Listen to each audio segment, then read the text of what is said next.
बैसाख के दिन थे। हर सो गंदम के पीले खोशे सोने की मानंद चमक रहे थे। इन सोने जैसे खोशों से जाने कितनी उम्मीदें जुड़ी थीं, जाने कितने ख्वाब वाबस्ता थे, कैसी कैसी ख्वाहिशें थीं जो इनसे पूरी होनी थीं। कितनों की बेटियां पियादेस सिधारनी थीं, जाने किस किस के कंधों पर धरा कर्ज का बोझ उतरना था। कितने घरों में बसती माँओं की आंखों में उम्मीदों व आस ले बुझते दिए फिर से रोशन हो गए थे। इन घरों में अनाज की खाली कोठरियां जो बढ़ती थीं, साल भर के थके हारे इंसानों में जैसे बिजली सी दौड़ गई थी। हर कोई जल्द से जल्द फसल की कटाई और फसल को समेटने के चक्कर में था, क्योंकि गर्मियों की इब्तिदा थी तो मौसम के तेवर कब बिगड़ जाएं कोई भरोसा न था। हल्की सी चलने वाली हवा कब आंधी का रूप धार ले कोई एतबार न था। अक्सर दिन में चकराती फिरती दो चार बदलियां रात में शदीद तूफान की सूरत इख्तियार कर लेती और साल भर की मेहनत और आसों उम्मीदों पर पानी फेर के 9 तो 11 हो जाती और अगले दिन चमकता सूरज फिर से मुंतज़िर होता। हर साल के तजुर्बात से फ़ायदा उठाते हुए हम भी जल्द से जल्द फसल समेटने के चक्कर में थे। गंदम की कटाई तो हो चुकी थी, आज की रात थ्रेशर लगनी थी। दिल से यही दुआ निकलती थी कि खैरियत से फसल ठिकाने लग जाए, वरना खुदा न ख्वास्ता साल भर के कर्ज कहाँ से चुकाने थे और अगली फसल पे उठने वाले अखराजात कहाँ से अदा करने थे, और सबसे बढ़कर साल भर खाना कहाँ से था। हम किसानों का तो सब कुछ ही हमारे खेत और फसलें होती हैं। हमें अपने खेतों से अपनी औलाद की तरह प्यार होता है। जब तक फसल ना ठिकाने लग जाती, हम यानी मैं और मेरा साजी बारी बारी कटी हुई फसल का फेरा देते। आज रात चौके थ्रेशर लगनी थी तो हम दोनों ही खेतों में मौजूद थे। बहुत सारे मजदूर मिलकर काम कर रहे थे। हम खौफज़दा भी थे कि कहीं आंधी ना आ जाए। मगरिब का वक्त गुजर चुका था, शाम रात में ढल गई थी। अब कदरे इत्मीनान था। मेरा साजी अपने घर से सियारी मजदूरों का खाना लेने चला गया। मैं खेतों में मजदूरों की निगरानी कर रहा था। अचानक से हवा का जोर का झोंका आया, जो जोरदार आंधी का पेशखेमा था। तेज हवाएं हमें अचानक से डरा गईं। हवा के झोंके के साथ ही आंधी के गर्द गुबार आसमान पर छा गई। सनसनाती हवाएं गंदम के तिनकों को शोखों समेत बिखराने लगी। ये सब इस कदर अचानक हुआ कि हमें संभलने का मौका ही ना मिला। संभल जाते तो भी क्या कर लेते, फसल के ढेरों को कहाँ छुपाते या हवाओं के आगे बंद कैसे बांधते। हवाएं अपने साथ रेलती मट्टी का तूफान भी लाई थी, जिनसे हमारे मुंह सर गर्द आलूद हो चुके थे। करकराती मट्टी आंखों में चिपकने लगी थी, जिनसे मेरी आंखों में तो आंसू ही आ गए थे। कुछ तो ये चुभन थी, लेकिन ज्यादा बेबसी थी जो आंसू लाने का बाइस थी। मजदूरों के चेहरे भी हरासा दिखाई दे रहे थे। जाहिर सी बात थी, फसल की बर्बादी का मतलब था ان کی مزدوری کی بربادی۔ ہم بے بسی سے ایک دوسرے کا منہ تکنے لگے۔ کھیتوں میں بنا کچا مکان ہم نے جائے پناہ بنایا اور آندھی رکنے کا انتظار کرنے لگے، اور دل ہی دل میں بارش نہ ہونے کی دعائیں کرنے لگے۔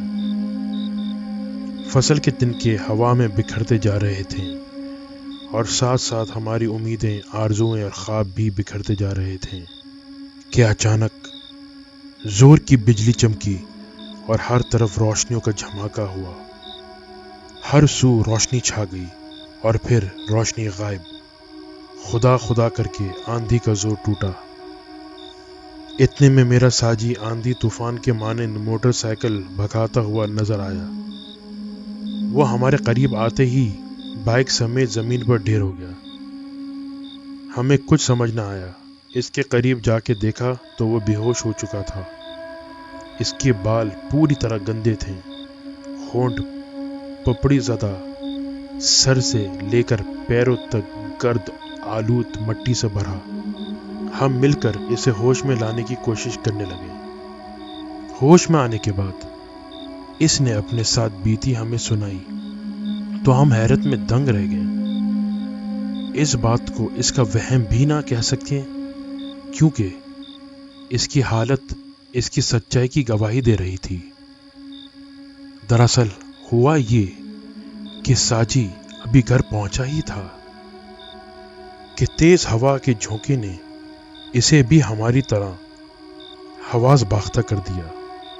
وہ کھانے کو بھول کر انہی قدموں موٹر سائیکل پر سوار ہو کے کھیتوں کی جانب دوڑا۔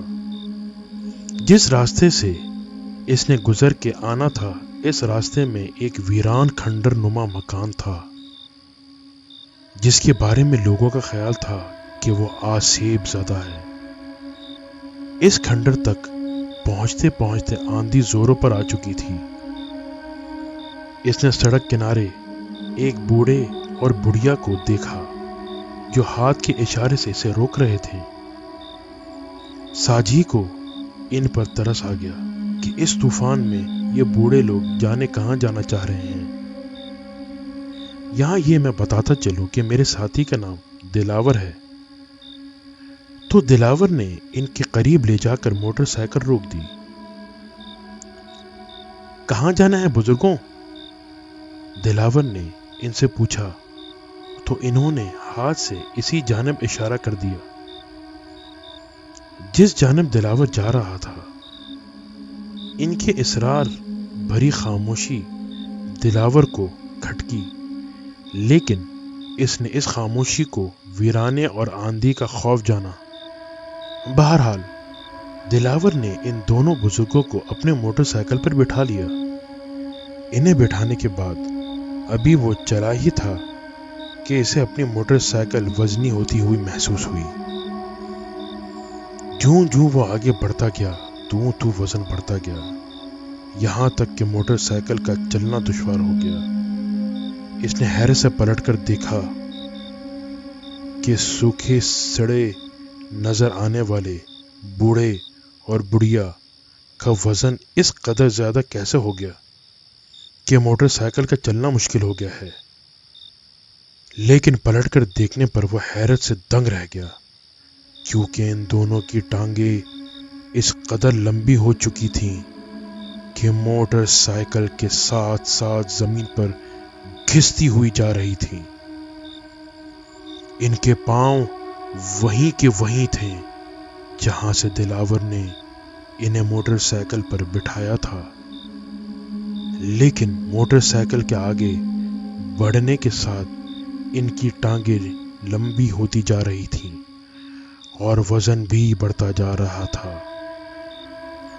خوف دلاور کی رگوں میں سرایت کر گیا۔ اس کے دماغ نے فوراً اس کا ساتھ دیا۔ اس نے موٹر سائیکل کو بریک لگا کر دونوں کو اترنے کا کہا، مگر ان کی طرف اسرار بھری خاموشی تھی۔ ان کی آنکھیں بالکل سفید تھیں اور چہرے تاثرات سے عاری۔ ان کے چہرے پہ کوئی تاثر نہیں تھے، وجود برف کی مانند ٹھنڈے یخ تھے۔ जब इनकी तरफ से कोई रद्द अमल नहीं आया तो दिलावर ने इन दोनों को धक्का देकर गिरा दिया। जल्दी से मोटरसाइकिल खेतों की तरफ भगा दी, मगर अगले ही पल इसे ब्रेक लगाना पड़े क्योंकि वो दोनों सामने मौजूद थे। अब तो दिलावर के रहे सहे और शाम भी खता हो गए।